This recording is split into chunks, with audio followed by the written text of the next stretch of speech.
Algebra 2, lesson 3.3, solving quadratics by completing the square. So if you recall, if you get a problem like this, right, before we would try and solve it using the x method, okay?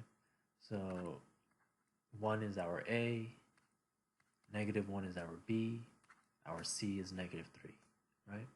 So if we try the x method, a times c is going to give us -3, b is -1. And then we're going to try and find two numbers to multiply to give us -3. Well, there's only one way to get 3 if you're multiplying. That's 1 times 3, right? But we're never going to be able to get a -1 in the middle. So when the x method doesn't work and you cannot factor this, how do we solve this quadratic? Okay, so that's where completing the square comes into play. Okay. All right, so whenever we have a quadratic, right, that has a, b, and c, and we cannot factor it using the x method, right? Then there's two ways to solve the quadratic. You can either complete the square or use the quadratic formula. In this lesson, we'll focus on completing the square. Okay. One thing I do want to mention, you always want to try and solve a quadratic, right, using the x method first. So try and factor it first, right, before using completing the square or the quadratic formula. Okay. So always try and solve a quadratic by factoring it first, right? If you cannot factor it, that's when you want to use completing the square or the quadratic formula, okay? And I've kind of outlined the steps for completing the square right here, and you'll see me do the steps as I do the examples in a moment, okay? All right, so let's take a look at number 1 here. So we need to solve this quadratic. Now, you always want to try factoring first, so I'm going to try and factor it first. So a times c, that'll give me -8. B is -2. So it looks like I can factor this because there are two numbers. It looks like -4 and +2 is going to work for me. They multiply to give me -8, and they add up to give me -2. And I have to divide by what a is. In this case, it's 1. Right? So my factors are going to be x minus 4 and x plus 2, right, is equal to 0. So x minus 4 is equal to 0, x plus 2 is equal to 0. So my solutions would be 4 and -2. Okay, so in this case here, we don't need to use completing the square. Okay, so like I was telling you, always try and factor first, all right? Because if you can factor using the x or whatever method you use to factor, it's the easiest way to solve a quadratic. Okay, so do not use completing the square unless you have to. All right, so let's take a look at number 2 here. So first, I'll try and factor this using the x. So a times c, that gives me -2. B is +2. So it doesn't look like I'll be able to find two numbers to get this to work for me. So when the x method does not work and you cannot factor, that's when you want to use completing the square. Okay? So now, let me go through the steps for completing the square. So the first thing you want to do is you want to get the a values and the b values alone on one side. Okay, so that's what I'm going to do. So I'm going to add 2 to both sides so that the a values and the b values are alone on one side of the equal sign. Okay? That's step 1. Step 2, I want to make sure a is +1. So right here, a is +1, right? There's an imaginary 1 here. So a is +1. Okay, so that's step 2. So a is +1. Step 3, okay? Step 3, I'm going to complete the square. So when you complete the square, right? So when you complete the square, basically you're doing this. You're taking b, you divide by 2, and you square it.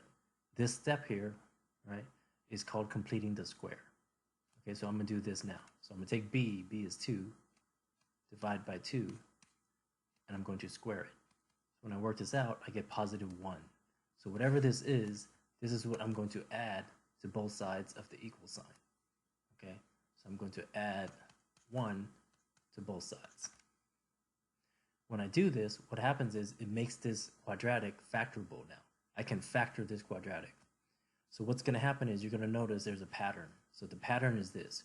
You're always going to get a binomial right? That's the same, okay? So it's going to be the same binomial twice. So you have a binomial squared. Whatever sign is in the middle right here, that's what the sign for the binomial will be, okay?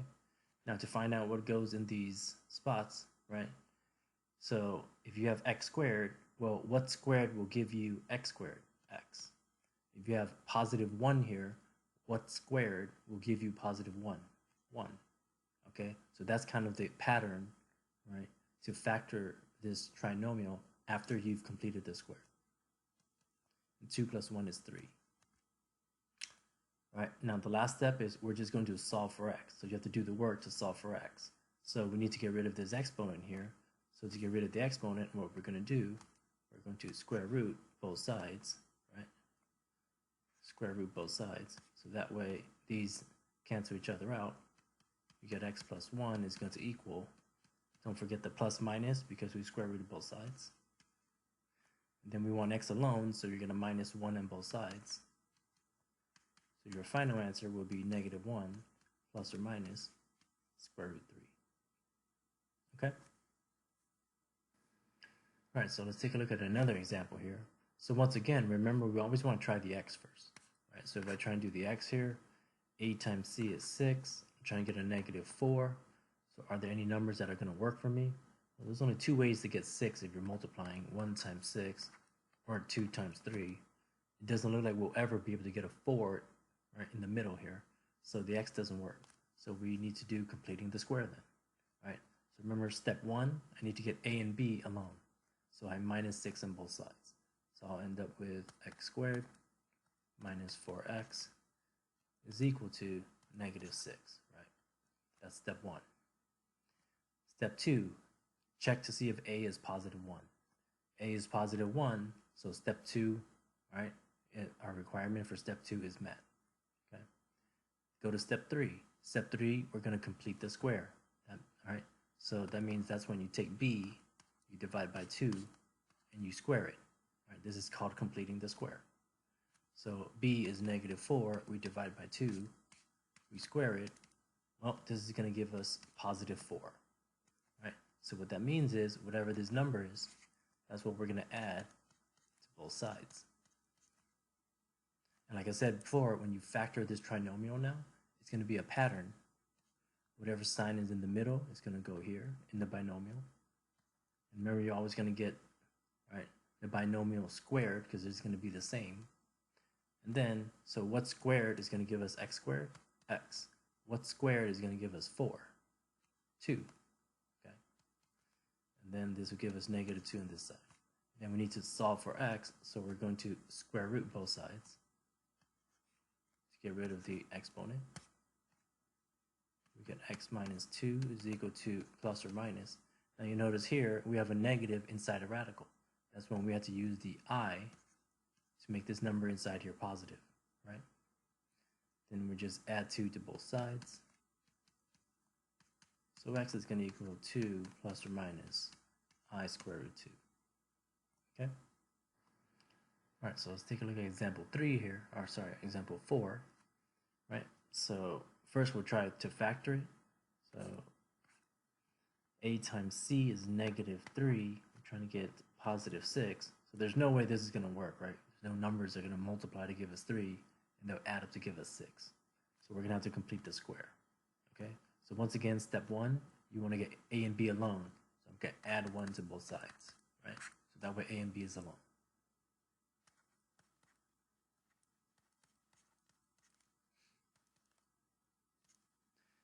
Step 2, we need to check to see if a is positive 1. A is not positive 1 for this problem. So when a is not positive 1, this is what you need to do. You need to divide everything by whatever a is. In this case, it's 3, right? Because then this will divide out, and it'll make a positive 1. That's what we need. All right, now that a is positive 1, now you can complete the square, okay? So make sure you don't complete the square until a is positive 1. Right? So now we can complete the square. We're going to take b, divide by 2, and we square it, right? So then b is 2, so 2 divided by 2 squared is going to give us 1. So that means that this is what we are adding to both sides. We're adding 1. Now we're going to factor this trinomial. Remember, we're going to get up the pattern. We have a binomial squared. Whatever sign is in the middle here, that's the sign for the binomial. To get x squared, right? X squared will give us x squared. To get 1, we have to have 1 squared, right? And then on the other side over here, we add this. This would be 1/3 plus 1. Right? 1 is the same thing as like adding 3 over 3. So we're going to end up with 4 over 3. Now let's square root both sides. These cancel out. X plus 1 is going to equal plus or minus. Right? So we get square root 4 over square root 3. Right? Now square root 4, we know this is going to become 2. So basically we have plus or minus 2 over square root 3. Right? Now we can't have the radical in the bottom here. Okay, so let me continue working this out. We have x plus 1 is equal to plus or minus 2 over square root 3. So we have to rationalize because we can't have the radical in the bottom here. So we're going to end up with plus or minus 2 square root 3 over 3. Okay? And then the last step, we need to get x by itself. So now we have this, right? X plus 1 is equal to plus or minus 2 square root 3 over 3. And then we're going to minus 1 on both sides. So our final answer is negative 1 plus or minus 2 square root 3 over 3. Okay? All right, so let's take a look at number 5 here. So first of all, let's make the quadratic equal 0 to try and solve it by factoring. So we have x squared, right, minus 2x plus 21 is equal to 0. So we have to make sure it equals 0 first before we try and do the x, right? So we try and do the x now. A times c is 21. We're trying to get negative 2. So it doesn't look like there's going to be any two numbers that are going to work for us, right? So when the x doesn't work, we need completing the square, right? So we need to get a and b alone. So I'm going to minus 21 on both sides. So I get x squared minus 2x is equal to negative 21, right? Now at step 2, I make sure a is positive 1. So a is positive 1, so it's okay for me to complete the square now. So I could take b divided by 2 and square it. So b is negative 2 divided by 2. If I square it, I'm going to end up with positive 1. So positive 1 is what I add to both sides here. So I'm going to add positive 1. If I factor this, I'm going to get a binomial squared. The sign in the middle is minus, so I'm going to have a minus here. All right, I'm going to have x because x squared will give me x squared. I'm going to have a 1 because 1 squared will give me 1. And then this will give me negative 20. Right? Square root both sides. Square root and the exponent cancel. We got x minus 1 is equal to plus or minus. We need to have the I on the outside, right? And then square root 20. Now square root 20, do not leave it like that. We need to simplify that. So that's going to become, right, this is like 4 times 5. The square root of 4 is 2. So we're going to have 2i on the outside, square root 5. Then add 1 to both sides. So your final answer will be 1 plus or minus 2i square root 5. Okay. Let's take a look at example 6 now. So first thing I notice is the GCF. Okay, so I'm going to take out the GCF. So I have 3 parentheses x squared plus 4x plus 5 is equal to 0, right? And I'm going to try and factor this using the x. A times c is 5, b is 4.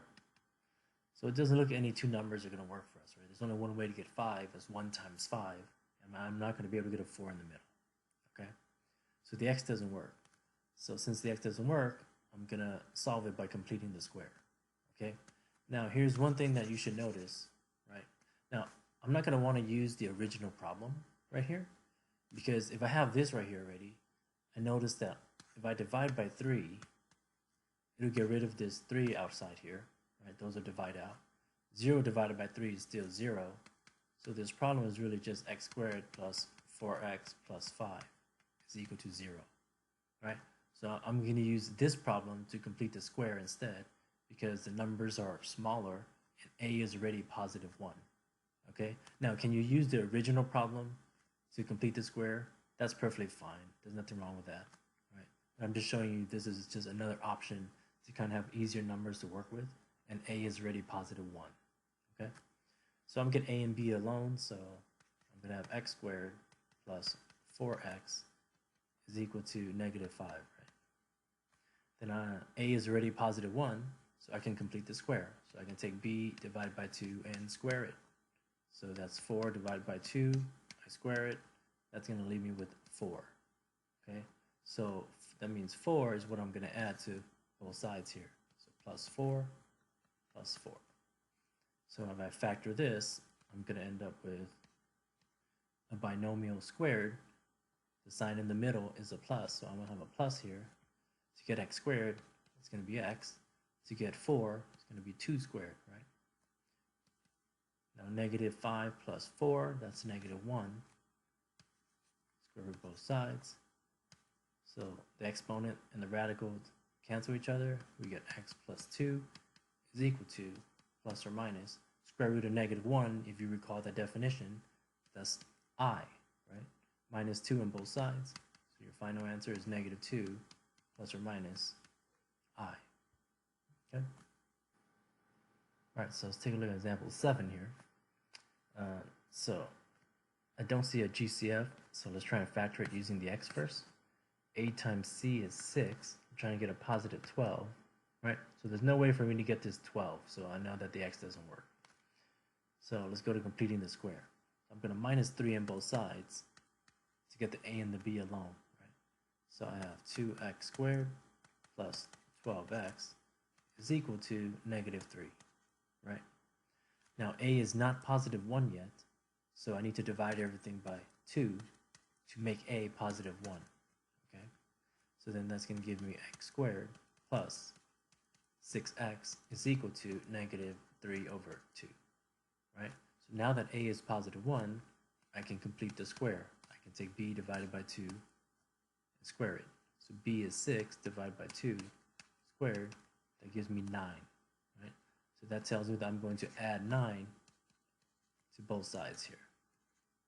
All right. So if I factor this, this is going to give me, right? So the sign in the middle is a plus. So I'm going to have a plus here. To get x squared, it's going to be x. To get 9, it's going to be 3 squared, right? Over here, so 9, if we get common denominator, this is like negative 3 over 2 plus 18 over 2, right? So it looks like I'm going to end up with negative 15 over 2. Okay? Square root both sides. So I get x plus 3 is equal to, don't forget the plus minus. Then we end up with, I notice the negative right here, right? So I'm going to put the I and have square root 15 over square root 2. And then I know I cannot have a radical on the bottom, so I'm going to rationalize, multiply top and bottom by square root 2. So I'm going to get x plus 3 is equal to plus or minus square root 30, right? The I on the outside still, right? So this is a 2 right here. Square root 30 over 2. And then the last step, right? Minus 3 on both sides. So my final answer would be negative 3 plus or minus I square root 30 all over 2.